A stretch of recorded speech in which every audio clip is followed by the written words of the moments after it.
for being here today. A hallmark of our recent reorganization centers on public accountability, and with that, the creation of a public corruption task force who reports directly to the Chief of Police. Further, I have partnered with Franklin County Prosecutor Ron O'Brien, City Attorney's Office, Director of Public Safety, and others regarding the creation of a conviction integrity review process. It's our interest to make sure that we look back at past cases and make sure we got everything correct. We provide written notice to all criminal investigations detectives that the case integrity was going to be reviewed, and we would have random compliance checks on that portion. And we also ordered an audit of all property signed out of the property control unit more than 90 days. While we were developing our strategy to focus on past cases of conviction integrity, critical misconduct on part of one of our investigators who also worked in homicide and special victims was discovered. Based on this discovery today, I authorized criminal charges to be filed against this detective. The charges filed today include 3 counts of dereliction of duty, a misdemeanor of the 2nd degree.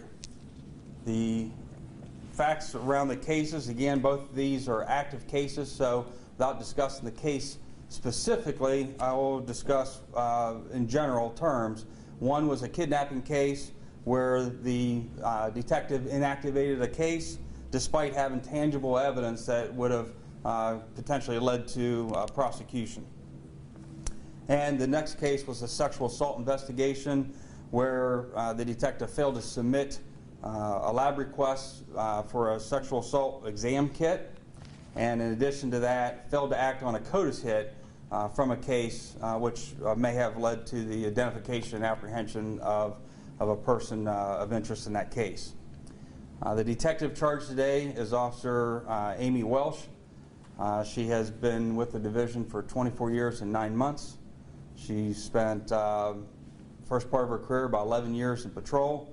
Since then, she has been assigned to the sexual abuse unit, homicide, and currently was assigned to the physical abuse unit until she was relieved of duty when we discovered this misconduct. Summary of the cases: in special victims, there were 477 sexual assault cases that were reviewed. 8 assault cases were reopened, ranging from 2012 to 2018. There were 4 rapes, 1 sexual battery, 1 kidnapping, an unlawful sexual conduct, and a voyeurism case. There are 24 additional sexual assault cases being audited, with emphasis placed on arrests involving on cases involving the arrest of a suspect. Nothing was found in the audit in these 24 cases. There are also 55 physical abuse cases reviewed, with no further action required on those cases. In the major crimes unit, which is under which homicide is under, we had 58 cases reviewed, and none of those were reopened. The audit will continue till we look at all the cases where she was the primary and the secondary investigator. So just a quick timeline on the investigation that culminated in today's announcement. While assigned to the physical abuse unit, Detective Welsh responded to a felonious assault incident at the request of the DV unit. Victim was identified, and a suspect was identified from the information provided by that victim. He was arrested and charged with felonious assault, abduction, domestic violence in Delaware County Common Pleas Court. Then, that was on September 28, 2018. On June 27, 2019, this individual was acquitted of all charges. This individual, the victim out of this case, was actually a daughter of one of our CPD officers, and that officer contacted the sergeant in charge of the DV unit and said that there was a belief that there was a poor investigation done and that they would be filing an internal affairs complaint. So we did follow through with the internal affairs complaint, and on July 10th of 2019, Commander Bainan, which was in her chain of command, reviewed matrix card transactions that shows when she enters and leaves the building, and as a result of that, is found to be multiple incidents where she was absent without leave. She was still on the clock being paid and was not at work. So that immediately triggered another misconduct investigation. On July 30th, evidence was developed to support 13 incidents of where she was be able to prove that she was AWOL. And so we took the immediate action to relieve her of her assignment. While we relieved her of her assignment, she was removed from all computer databases, had no access to anything in the electronic systems. We also took her badge, gun, ammo, and everything else, turned that into the property room. While we were taking that property, there was no, some of her badges were missing, her hat badges that we needed to acquire. And she said she believed they were in her desk. When we looked in her desk to gather the property for relieving her of duty, we discovered multiple case files from previous assignments that she has had. She had property in there, including cell phones, wallets with multiple ID cards, and other things that were clearly stored in violation of division policy regarding evidence. On August 1st, 2019, August 1st, 2018, we collected all the case files, and everything from her desk was collected by our crime scene search unit. Major Crimes was notified of the cases that we were concerned about. 40 items were recovered, were placed into evidence. And I assigned our Public Corruption Task Force officer to review everything that was discovered in her desk and conduct a criminal investigation.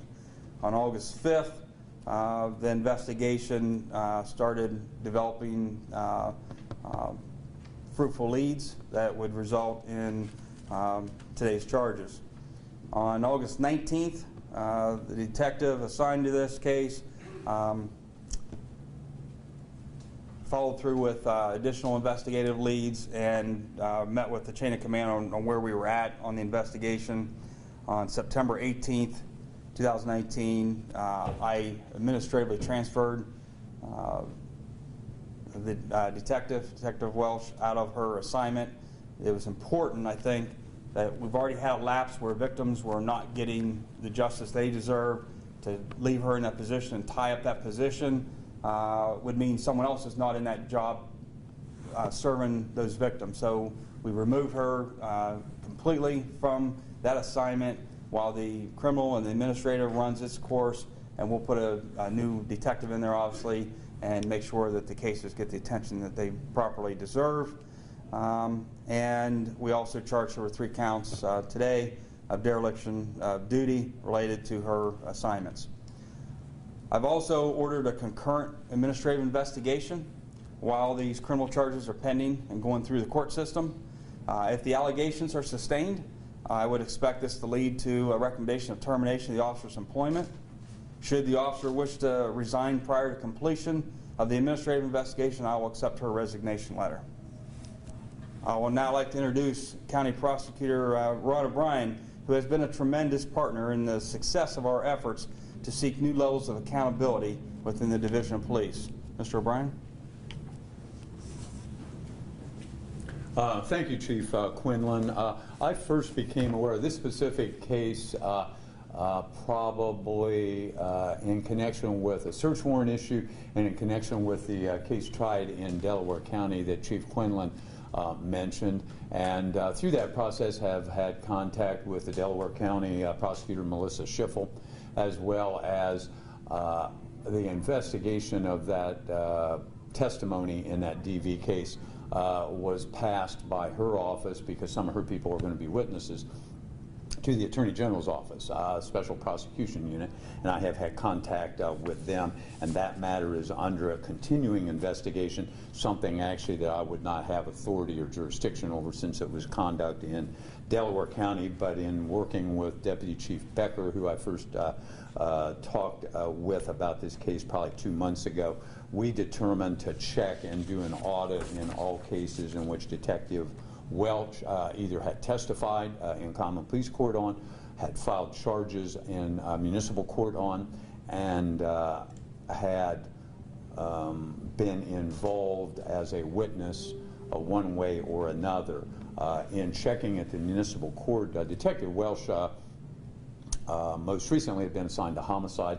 I found that between 2015 and 2017, she had filed in municipal court 10 charges in municipal court alleging homicide. As they assign cases in homicide, there's a primary detective and others. We found from our own records that Detective Welsh was listed in 11 cases where she was the primary detective on homicide. And as you know, people work with partners, and at least in that audit of those homicide cases, we could not find any instance where we believe there was testimony that was improper that resulted in a conviction and therefore someone in prison as a result of her involvement.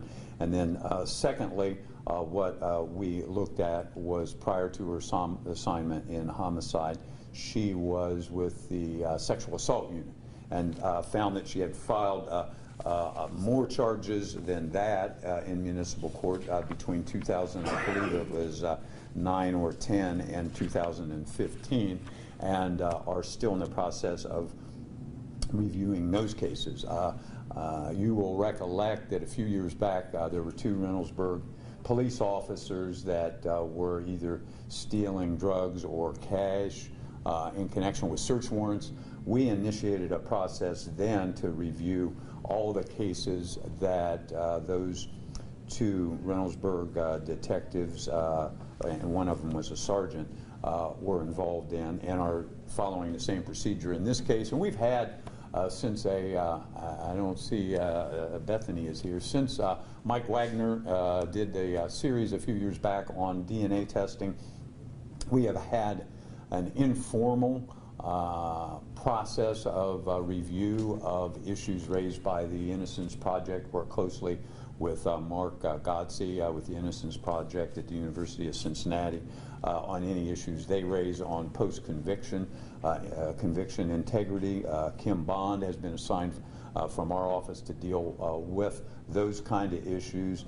Dan Cable worked on the Reynoldsburg case, and James Lowe, who's the first assistant in our criminal division, a group that includes myself, Mr. Lowe, Mr. Cable, and Ms. Bond, is a functional, informal conviction integrity review process that's existed in our office in talking with the chief, not only on this case, but on the quite familiar instances involving the Vice Bureau of the Police Department that has resulted in some charges in both federal court and in this court. We're going to try and provide for a more formal review of those kind of issues, and have met with both the chief, Jeff Furby, the Police Legal Bureau from the City Attorney's Office, Commander, and Joe Gibson, Deputy Chief Prosecutor for Zach Klein in the City Attorney's Office. And I think together we're going to try and structure a more formal process in reviewing claims of inappropriate conduct leading to convictions, both in the investigatory phase, as it was with Detective Welsh, and the conviction phase that we are still in the process of reviewing. I think my primary concern in meeting with the Deputy Chief Becker was the evidence that was not properly handled, that was in Detective Welsh's desk, not turned into the property room and logged in, and what, if any, effect it might have in that case. I have on those items, we were able to identify contacted defense attorneys who represented clients in those cases to advise them of that discovery and what steps they requested on behalf of their clients be taken to address it. And secondly, I think the concern was with CODIS hits that had occurred that were not followed up on. And I believe there was a surveillance video that was available and had been forwarded, but she closed a case on the basis that she hadn't received the surveillance video that would have identified the suspect. Whether or not that person was someone that could be now identified and now prosecuted. We did not have any statute of limitations issues that I saw, and so therefore Detective Becker and the sexual assault squad followed up, even though it was a tardy investigation of those matters, followed up, and I think have interviewed all the appropriate people and even forwarded files to us for indictment that should have been done sometime in the past. So at least I think the public, you know, the takeaway from my standpoint is that the public should be assured that the Division of Police, at least Chief Quinlan's, committed to investigating these things as they occur, consulting us in the City Attorney's Office, and taking the necessary steps administratively, and as we saw this morning, from a criminal standpoint, filing charges if they're appropriate against the offending officer. And then secondly, that there is going to be a more formal process to review these kinds of things going forward. So with that, I think the Chief was going to follow up, and then we'll be happy to, on a separate issue unrelated to Detective Welsh. And then we'll be happy to answer some questions at that point. Thank you, Mr. Bryan. I really value the partnership that Mr. Bryan has had with us. Again, it's something they've been working on in the past, but it's something I think we, as the police department bringing these charges, were absent in the process. Now we are engaged in that process, and we are bringing information to the prosecutor, not just an innocence project bringing information forward, but we're looking for information ourselves. And so I think that process, it shows, you know, the level of accountability that we wish to have in the Division of Police. While I'm angered by these incidents that have occurred, I'm still confident and proud of the work that the men and women of the Division of Police do every day. It's amazing the results that they get, how fast they can turn a case around and bring justice to someone that has committed a crime.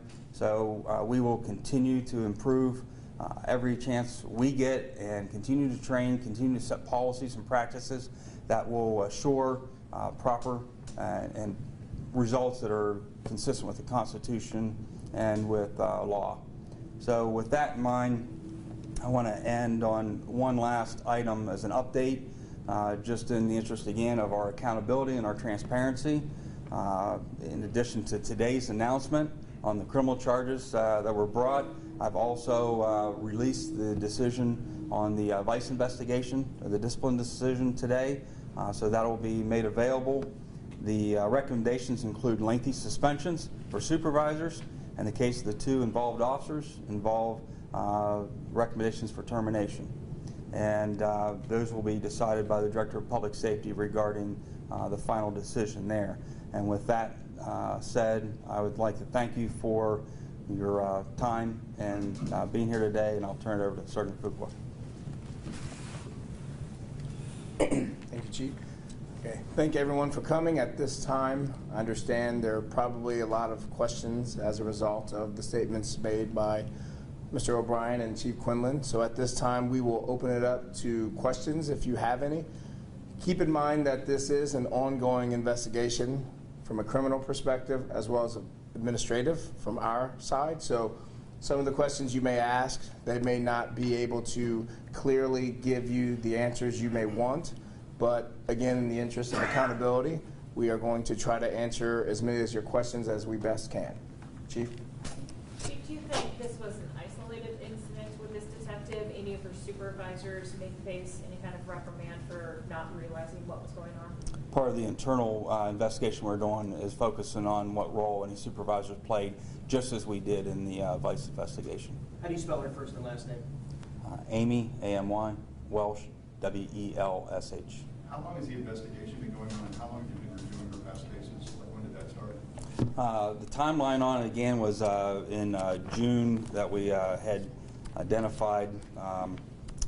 June 27th, 2019 was the date that the charges were, the suspect in that case was acquitted of charges, and subsequent to that, shortly after that, the officer whose daughter was the victim notified our division, internal affairs, and everything kind of kicked off from June 27th. And not to, so people, critics might say, why not come forward, you know, and make this announcement June 27th, or late June, early July, and why today? You would say what to that? Well, at that time, it was just a poor investigation allegation. As we looked into it, we discovered the AWOL status, which then brought us to her desk, which in turn, once we searched her desk with crime scene search unit and discovered that there were evidence, or things of evidentiary value in cases, did not get handled properly, which was somewhere around July 31st, August 1st. In that time frame, that's when we were able to open a criminal investigation. And again, I thank the Deputy Chief Becker, Commander Gregg, Commander Bainan for their openness and their tenacity in bringing this case forward and pursuing it, not just administratively but criminally.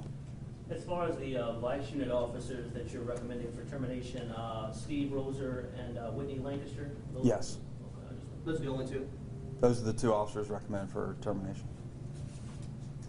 Just so I'm clear about the review, 477 cases were reviewed, 8 have been reopened, is that right?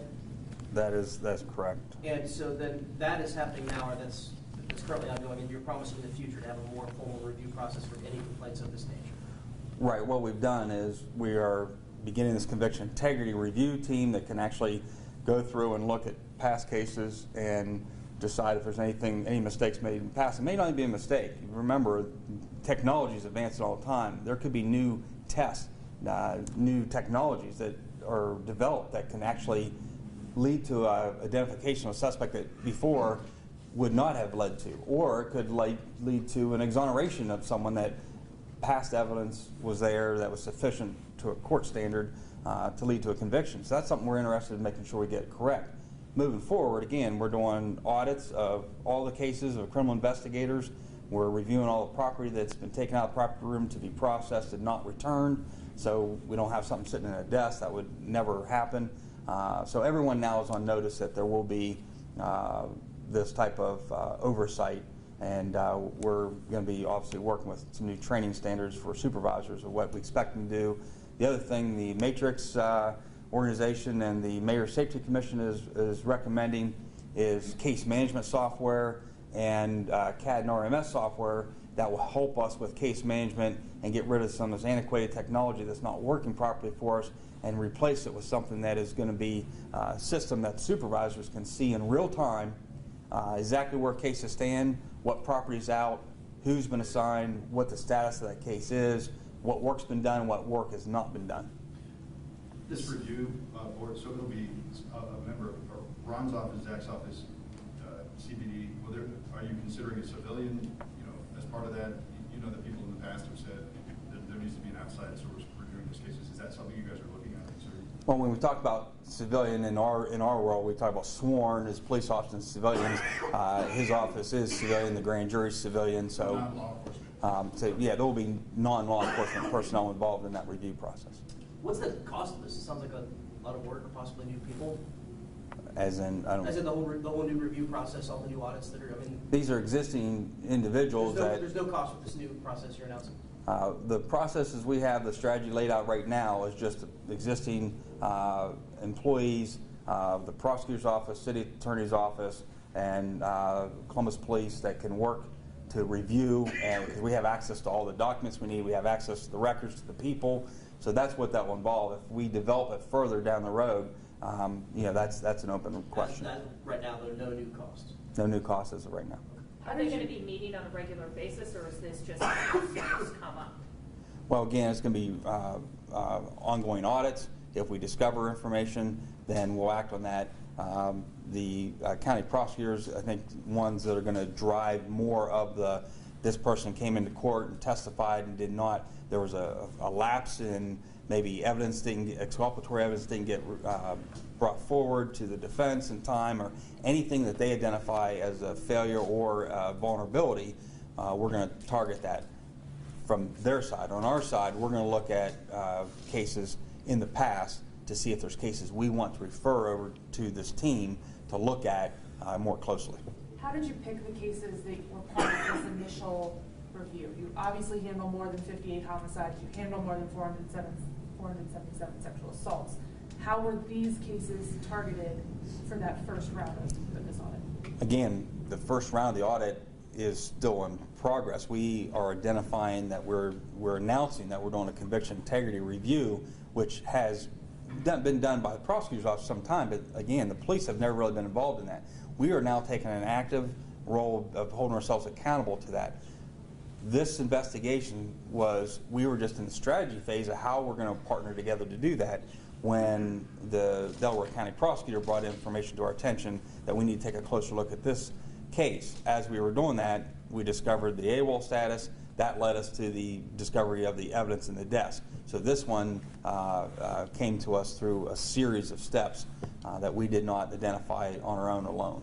Right, and I might add, Bethany, that the division, I think, initially focused on the cases that Amy Welsh was the primary detective on, the investigating detective, or did an important part in the case, either applied for and secured a search warrant, or did something else that might raise legal issues for us going forward. And that was the same group of cases that we targeted, cases that she did an audit on, that she had been connected with. I think going forward, the chief wants to be more proactive to try and identify them as they're ongoing rather than after the fact.